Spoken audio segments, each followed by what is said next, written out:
तो 4 की चौसर में बात पहली बड़ी खबर की। आगामी लोकसभा चुनावों से पहले कांग्रेस ने संगठन के पेंच कसने शुरू कर दिए हैं।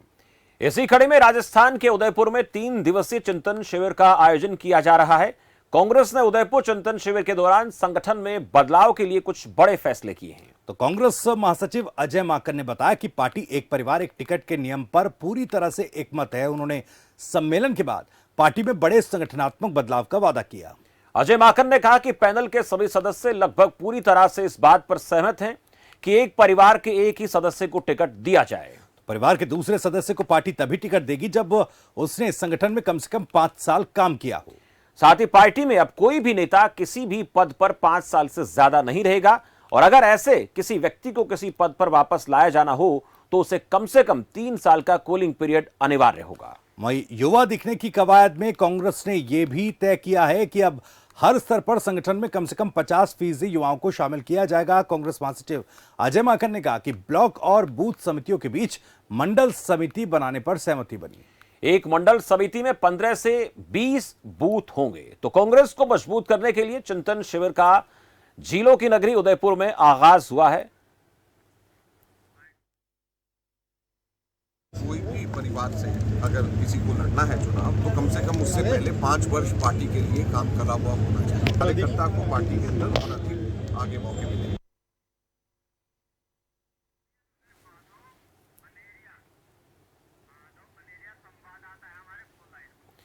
हमारे संवाददाता माधव मनेरिया इस खबर पर हमें ज्यादा जानकारी देने के लिए हमारे साथ जुड़े। माधव, लगातार ये सवाल उठ रहा था कि कांग्रेस पार्टी अपने संगठन को मजबूत कैसे करेगी और इसकी शुरुआत आज उदयपुर से हुई है जहां सोनिया गांधी ने भी संबोधित किया है।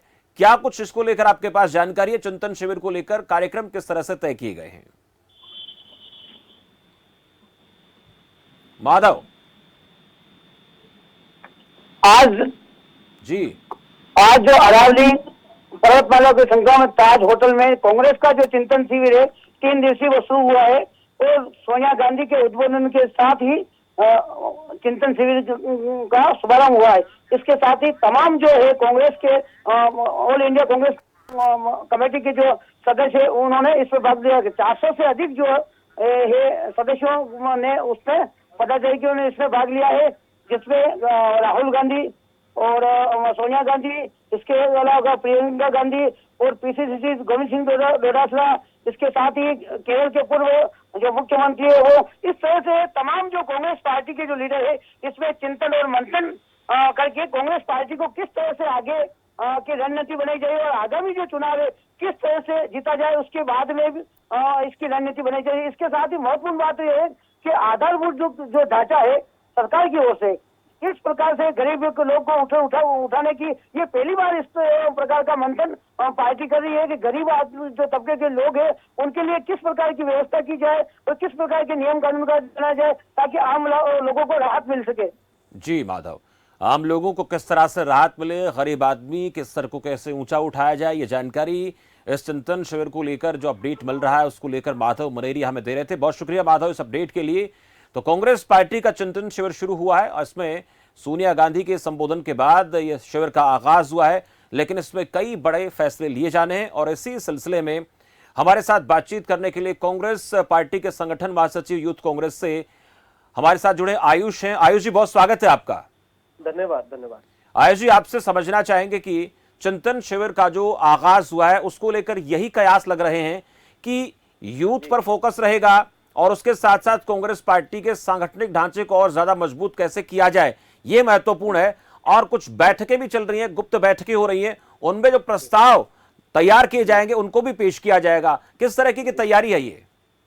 देखिए, देश के अंदर जब भी कभी कोई आपदा आती है, कोई विपत्ति आती है या फिर कोई ऐसी विचारधारा आके बैठती है जो देश के 2 टुकड़े करती है तो उस विचारधारा का सामना हमेशा युवा ही करता है। इतिहास गवाह रहा है कि युवाओं ने ही देश में क्रांति की शुरुआत की है और इसी को ध्यान में रखते हुए आज जो चिंतन शिविर हो रहा है उसमें 50% जो यूथ है, 50% जो प्रतिभागी हैं वो 40 साल की एज से नीचे हैं। एनएसयूआई, यूथ कांग्रेस, महिला कांग्रेस से काफी जो युवा पदाधिकारियों को इसमें शामिल किया गया है। उद्देश्य यही है कि वरिष्ठ नेताओं का अनुभव और युवाओं की ऊर्जा, इन दोनों को मिक्स करके आने वाले जो चुनावों के अंदर पार्टी किस प्रकार से बेहतर तौर पर प्रदर्शन करे, जिन जिन बूथ पर, जिन जिन जिलों पर पार्टी कमजोर रही, जिन विधानसभा क्षेत्रों में पार्टी कमजोर रही, जिन लोकसभा क्षेत्रों में पार्टी कमजोर रही, वहां पार्टी को कैसे मजबूती मिले, किस प्रकार से बूथ दर बूथ जो बीजेपी जो सांप्रदायिकता का एजेंडा लेकर चलती है, उसके विरोध में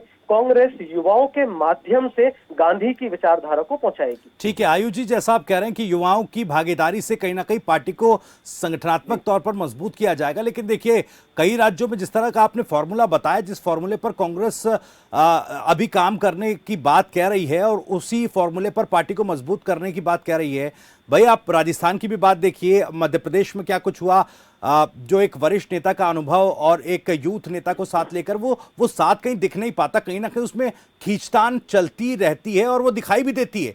तो क्या उस चुनौती से निपटने के लिए भी कोई प्लान तैयार करेगी कांग्रेस? देखिए, सबसे बड़ी बात ऐसा कहीं नहीं कि कांग्रेस में कहीं खींचतान है, कहीं ऐसा कंट्रोवर्सी, ऐसा कुछ भी नहीं है।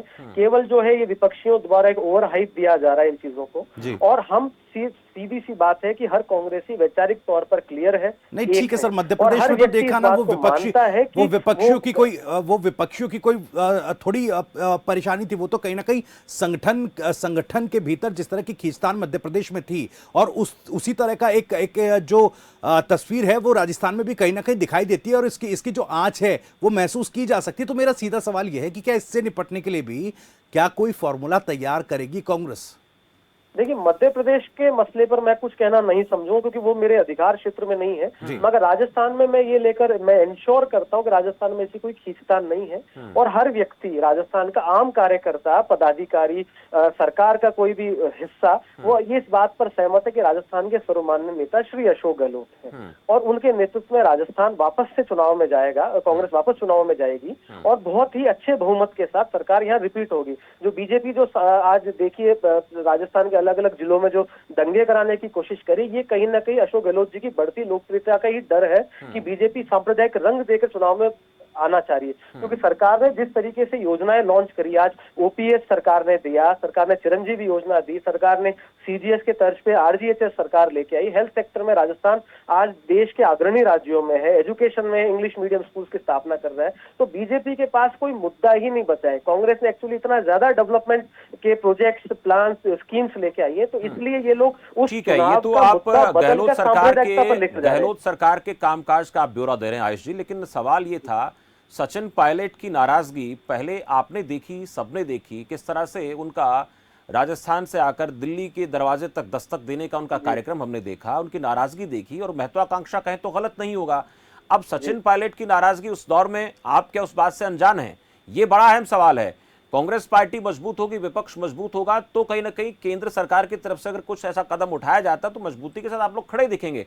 पर जब आप लोग एकजुट नहीं होते तो सवाल उठता है। हरियाणा में तस्वीरें देखी हमने, राजस्थान से तस्वीर देखी, मध्य प्रदेश में ज्योतिरादित्य सिंधिया कांग्रेस पार्टी को छोड़ चुके हैं। ये बड़ा अहम है, और ये वो लोग हैं जो कहीं ना कहीं राहुल गांधी के कंधे से कंधा मिलाकर साथ चलने वाले रहे हैं।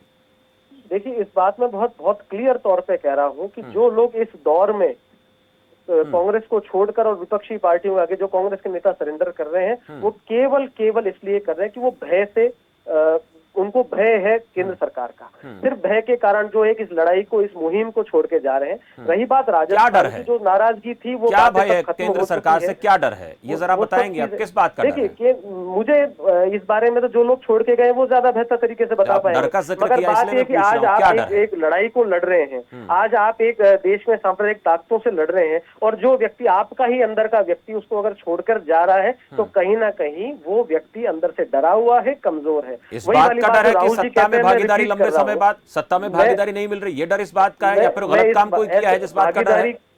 देखिए, भागीदारी का कोई मुद्दा ही नहीं है। भागीदारी ज्योतिरादित्य सिंधिया जी को भी थी, ऐसा नहीं है, पर बात है कि आज अगर इस वही वाली बात है जो राहुल जी कहा करते हैं कि जो डर गया वो आरएसएस में गया, तो ये कहानी वही हो रही कि जो डरा हुआ है, जो घबराया हुआ है। डर इस बात का तो नहीं है कि कुछ गलत किया गया, उस बात का कोई आदमी क्यों डरेगा? अगर उस व्यक्ति ने कोई गलत काम किया तो ही तो डरेगा ना। वो हो सकता है निजी जीवन में उस व्यक्ति ने गलत किया हो। ठीक है, डीजी ठीक है, हो सकता है एक हम सवाल, किसी के ठीक है निजी आयुष जी, जीवन की आयुष जी एक गारंटी सवाल तो नहीं ये है, ले देखिए इसे कहीं ना कहीं लोकसभा चुनावों के लिए संगठन को मजबूत किया जाना है, लेकिन उससे पहले राजस्थान के चुनाव भी हैं और उदयपुर में चिंतन शिविर हो रहा है, तो कहीं ना कहीं चुनावी लिहाज से राजस्थान में थोड़ा मजबूती प्रदेश को, प्रदेश संगठन को मिल पाएगी।